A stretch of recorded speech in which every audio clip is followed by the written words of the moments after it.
I do a lot of drum tracking here, and I actually started up another small enterprise. All right, cracking. Called the Boutique Drummer, which is me and some drumming mates like Andy Gangadin, Jeremy Stacey, Jack Pollitt, Martin France, Seb Rochford, and Jeff Horrod and Miles Bald.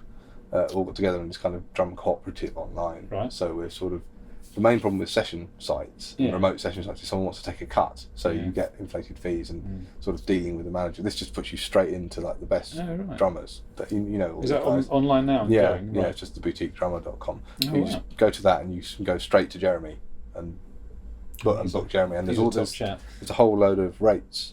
This is the kind of the tiered rate system of from coming to you to session with you, or something called the stack, which is if you haven't got a big budget, you can each drummer has their own sort of rate for the stack, which is you add your track in for an unspecified amount of time, but when they get 6 to 8 tracks, which we'll do in a day, that's enough to make it a day rate for the drummer, so you go in and do them all.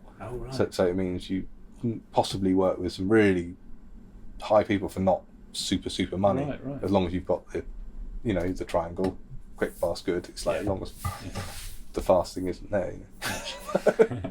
So it's just fantastic. another I'll kind look of that. That's really interesting. I shall see if I can mention just that. another sort of way. So your role in that is just as one of the cooperatives. Yeah, I set it up and sort of built it. It was your thing to use. I don't like taking money for just hooking things up. Do you know what I mean? That's not. I don't operate like that really. So it's sort of try and get a cooperative really. Drummers who I know, like some of my favourite drummers, really? just to try and get some stuff going there. Yeah. And that's just because I think it's better when people are. That's the other thing didn't talk about much yet. It's like better when people are together. There's so many talented people all in little boxes now. Well, yeah. Whereas before we all used to be in big places, in quite big boxes, wandering in and out of them, and going, "Oh, what's going on in here?" I suppose at least here you've got neighbours. It's brilliant. I'm absolutely blessed. Yeah. But lots of other people aren't. They're just sort of by themselves, and sometimes when that working with other people is what it was all about. Absolutely, yeah. I did find that just the reason I got really into songwriting was when I was doing this huge year of when I really mixing was kicking off big time. I was like, I'm by myself in a room by myself, and I'm not that guy. I think I need other people around. Yeah. So the songwriting's been great for that, and just a bit more collaborative stuff. That's why I got into it. I think probably to my detriment. I should have stayed mixing. Shout out everyone. The money's in the writing, isn't it, these days? It's just that you get a record creative. But still, it's nice, to be able to do. I love the mixing still, It's just the best thing. So being the final hands on the project. Yeah, it's awesome. It's sometimes it's like the initial phase is exciting when you're tracking, and there's all that boring stuff in the middle. And then I don't know, terrible. I kind of like all of it. It's terrible, isn't it?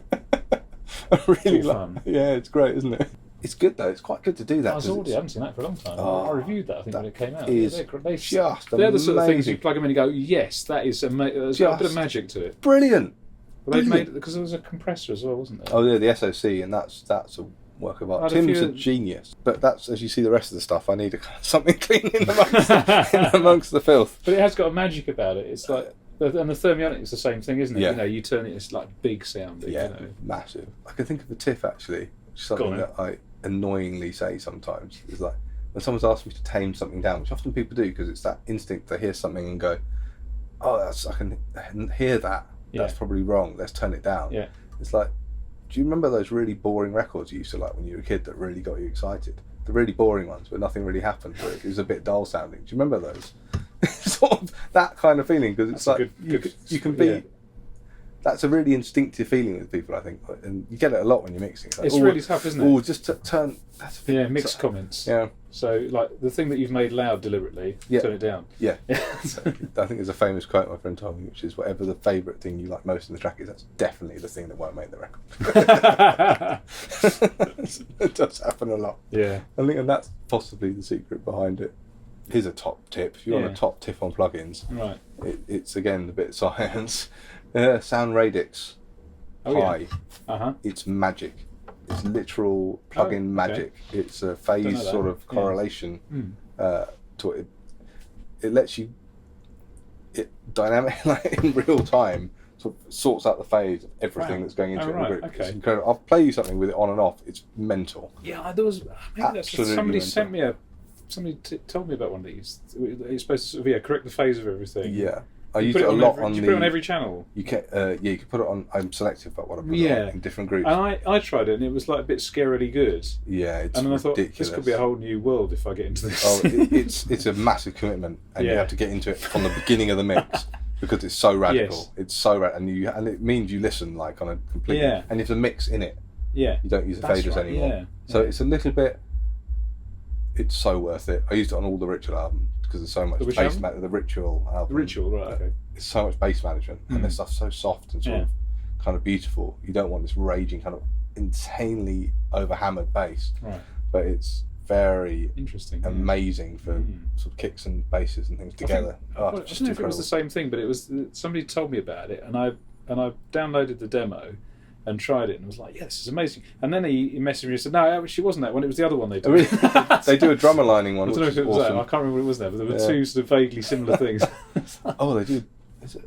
They might do Drum Leveler as well, which is that's also magic. This is about 5 years ago, 4 years ago, something like that. So they just do like problem-solving plugins, problems you didn't really know you had. You sort of were aware that maybe. I do like the Little Lab stuff. I've got the Pepper DI that he does. Oh right, which has got it's a good way of sort of getting your guitar pedals. That's my treat to myself. Oh wow! Yeah. That is the key to the whole crazy section over here. It means I can route anything. I've got 2 guitar amps behind these cupboards, and so I reamp a lot. Yeah. That's the only thing I do out of the box a lot. I've got a couple of really old Selmer, 60s Selmer kind of things, and I can't beat them in the box at the moment for what they do. They're so wrong. Yeah, it's great, but that box is ridiculous. The PCP is just absolute magic. Yeah, it's a very clever matrix. Yeah. They're not cheap though, are they? No, they're good. They're a good amount of money. Yeah.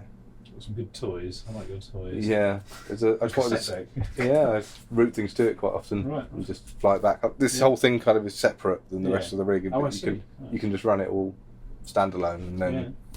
Then sort of plug anything in and mic stuff up from there as well, and then make samples and stuff here, kind of, and then to fly it over. Or it can run in tandem as well. But crazy. Yeah, it's pretty. Blimey. Yeah. Well, it's a massive mess, isn't it? That's what it is. That's a big. I have to spend a week with you. Yeah, sure. I do. Extraordinary. And you said you had a bit of a rewire recently. You were putting it all to bits. Yeah, well, this new sort of desk new furniture. New furniture. It's just to make more of the space. Yeah. Really, because you haven't got a patch bed as such, have you? Yeah, there's you've got bantams down there, yeah, right. That was just a little one. That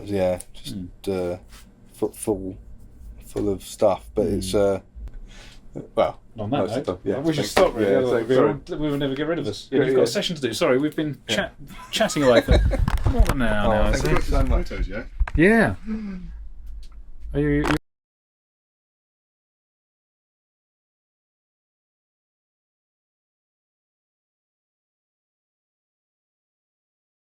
and lots of nice stuff here.